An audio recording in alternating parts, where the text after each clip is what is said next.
Hello juniors, so I welcome you all again in the continued series of upper limb, and today we are going to cover an important topic, that is axillary artery. In today's topic we will be doing introduction, extension, relations of axillary artery, branches and its clinical correlation. So visualizing you the axillary artery, this is our axillary artery, seen visible like this. What is axillary artery? Axillary artery is the continuation of subclavian artery.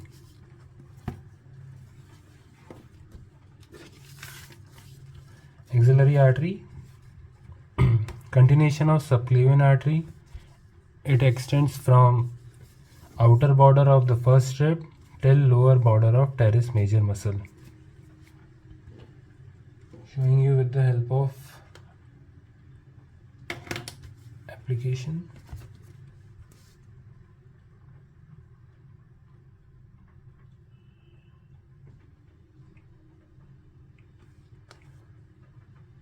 So this is our model. This is our axillary artery. Coloring for you. So this is our axillary artery. What is this axillary artery? It is the continuation of subclavian artery. Here is the subclavian artery and here is the axillary artery, and subclavian artery arises from brachiocephalic trunk. You all must be knowing this brachiocephalic trunk gives subclavian artery and axillary artery. What it is saying, that axillary artery extends from outer border of first rib. So this is our first rib and its outer border. Axillary continues from outer border of first rib till lower border of teres major muscle. I'll show you here teres major muscle.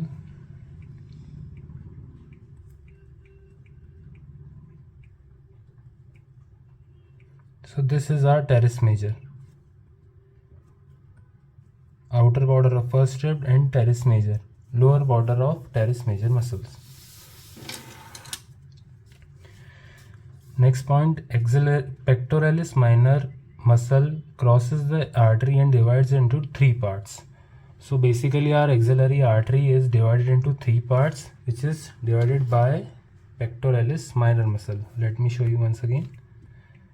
This is our pectoralis major and this one is pectoralis minor. So how it is divided? The part which is above the pectoralis minor muscle is first part behind the pectoralis minor is second part, and part below to pectoralis minor is our third part. This is what it is saying. First part superior proximal to the muscle, second part posterior deep to the muscle, third part inferior distal to the muscle. I think you can all understand this. We are done with introduction and extension. Now doing the relations of axillary artery. So done with the introduction and extension, we will now be doing the relations of axillary artery. For relations of axillary artery, we will primarily take help of this diagram. This diagram is taken from BDC anatomy, and with the help of our app, we will one by one we will be covering all three relations.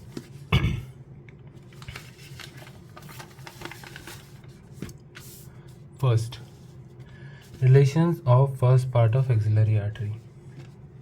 What you have to do is, I'll make you visualize through this and we will tally one points from here.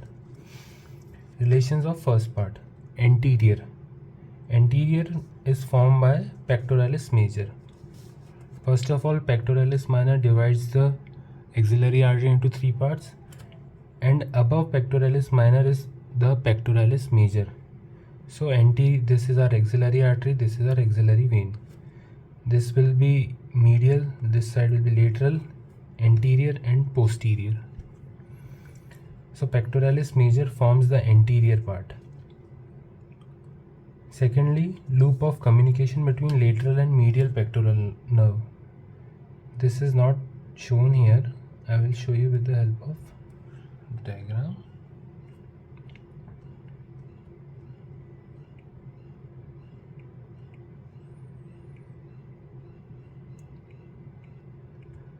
So first of all, this is our pectoralis major muscle, which forms the anterior of first part of axillary artery. Removing this, and this is our pectoralis minor. So this is our lateral pectoral nerve, and this is our medial pectoral nerve. These two are lateral and medial pectoral nerve respectively. So the loop of communication, you can see here, this is the loop of communication between lateral and medial pectoral nerve. As you can see, it is lying anterior to the axillary artery. This loop of communication forms the anterior relation of axillary artery. Going to posterior again with the help of that diagram. Posterior is formed by medial cord of brachial plexus. This is medial cord, it's going posteriorly to the axillary artery. So medial cord of brachial plexus. Second, long thoracic nerve. Long thoracic nerve also not shown here. I'll show you long thoracic nerve going posteriorly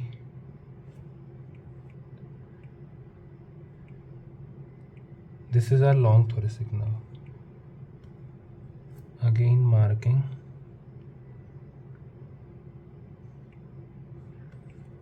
color by blue. This is our long thoracic nerve. So as you can appreciate, it is lying posteriorly to the axillary artery. This is our long thoracic nerve. And serratus anterior. This is our serratus anterior muscle. It is also lying posterior to the axillary artery. So done with anterior and posterior relation. Now medial relations. Medially this axillary vein is medial to the axillary artery. So medial relation is axillary vein, and laterally it is formed by lateral and posterior cord of brachial plexus. So here is lateral cord moving along with axillary artery, posterior cord and lateral cord. So these are moving laterally to the axillary artery. So these forms the relations of first part of axillary artery. This is what I have shown here. This I have drawn from Vishram Singh. So this is in center we have axillary artery, and anterior to it is pectoralis major. This is anterior side, this is lateral, this is medial, and this is posterior. Anterior we have pectoralis major, loop of communication between lateral and medial pectoral nerve. This is our lateral pectoral nerve and this is medial pectoral nerve. So this is the loop of communication. Between lateral and medial pectoral nerve. Posteriorly we have medial cord of brachial plexus. This is our medial cord of brachial plexus. Then long thoracic nerve, we have here long thoracic nerve and serratus anterior, as shown here, serratus anterior.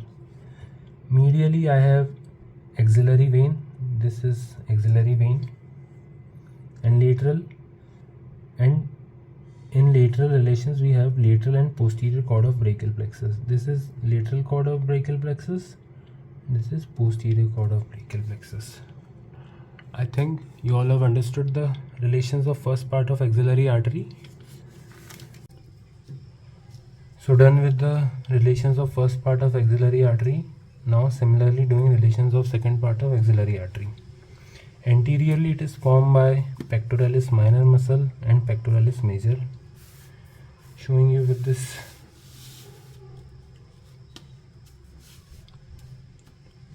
Diagram taken from BDC. Anteriorly formed by pectoralis minor. This is second part of axillary artery, which is behind the pectoralis minor, and above the pectoralis minor is the pectoralis major. So of course pectoralis minor and major both forms the anterior relation of axillary artery. Posterior cord of brachial plexus. Here it is posterior cord of brachial plexus, and right here is the posterior cord. You can see it is going posteriorly to the axillary artery. This is posterior cord of brachial plexus. Subscapularis muscle, not shown in this. I'll show you with the help of my 3D model. Subscapularis muscle.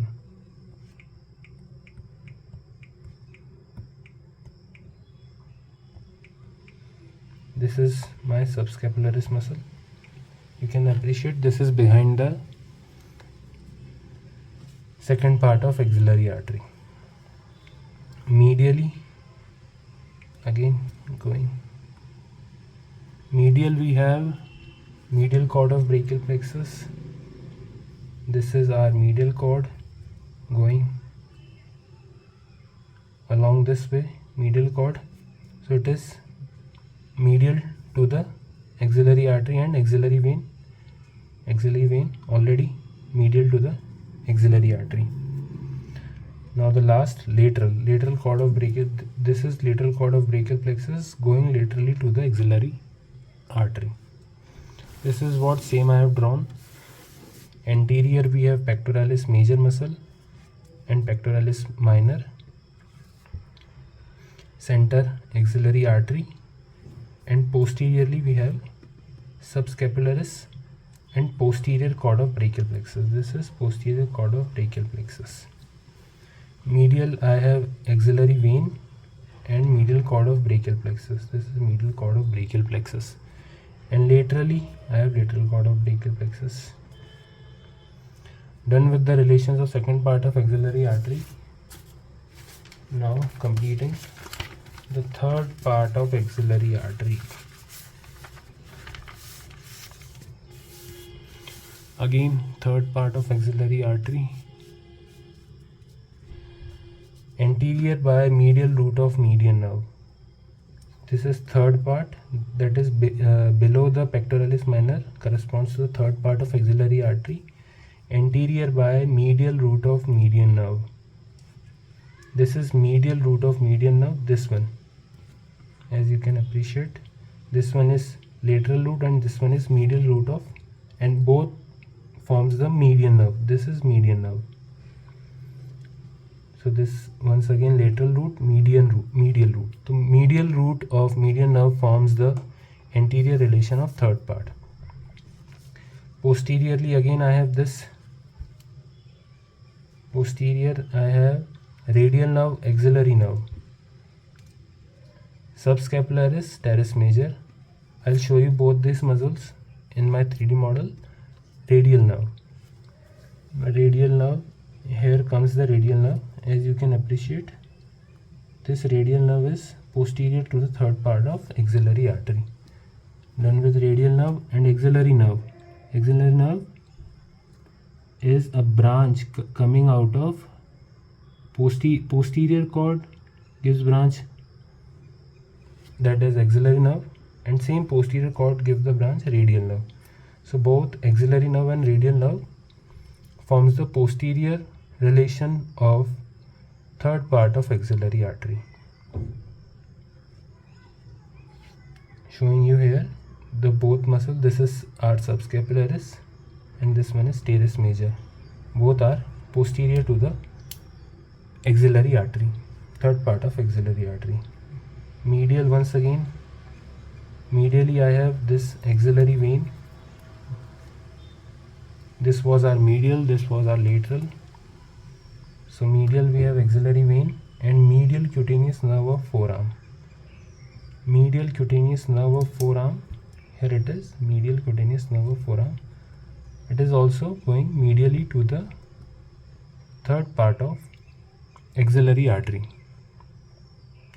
So we have medially we have axillary vein and medial cutaneous nerve of arm. This is of arm,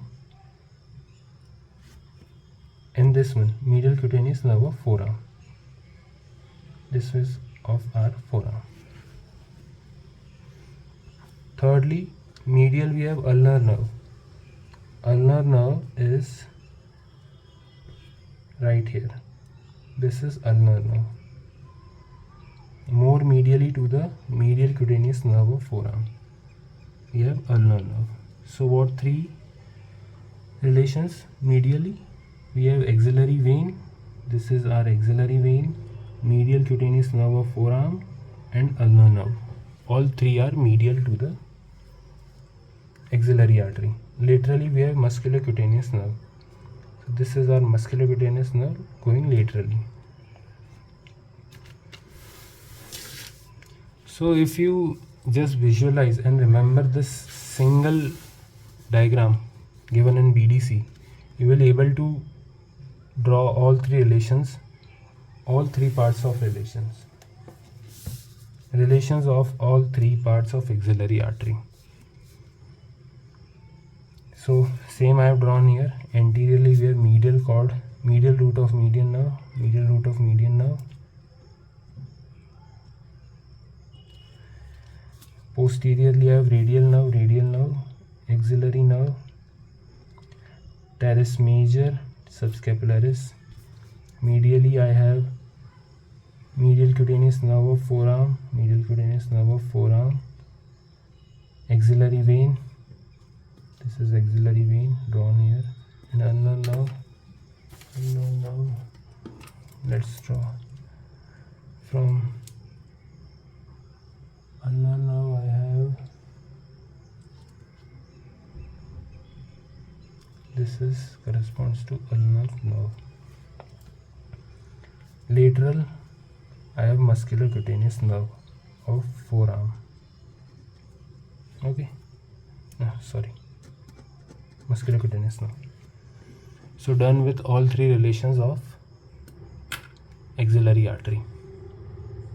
We have completed introduction and extension, relations of axillary artery. Now dealing with branches. Branches we have first part. The first part give one branch.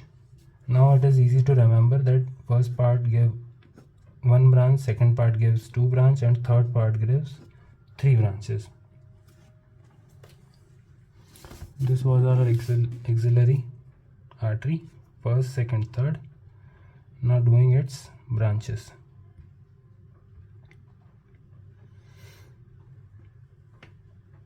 So first part gives superior thoracic artery. This will be better. First part gives superior thoracic artery. Second part gives acromiothoracic artery.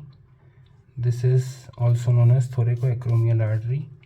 Second part gives thoracoacromial or acromiothoracic artery and lateral thoracic artery. Lateral thoracic artery is not shown in this diagram. Lateral thoracic artery. And third part. The third part gives anterior circumflex humeral artery and posterior circumflex humeral artery, subscapular artery also. So these three parts, this is our subscapular artery, anterior circumflex humeral artery, and posterior circumflex humeral artery. So I'll give you a mnemonic. This can be learned with SALSA P. So all three branches can be remembered by this mnemonic, SALSA P. Then with the branches of axillary artery, now the clinical correlation. So clinically axillary artery can be correlated as axillary artery pulsation can be felt at lower part of lateral wall of the axilla. Lower part of lateral wall of axilla showing you.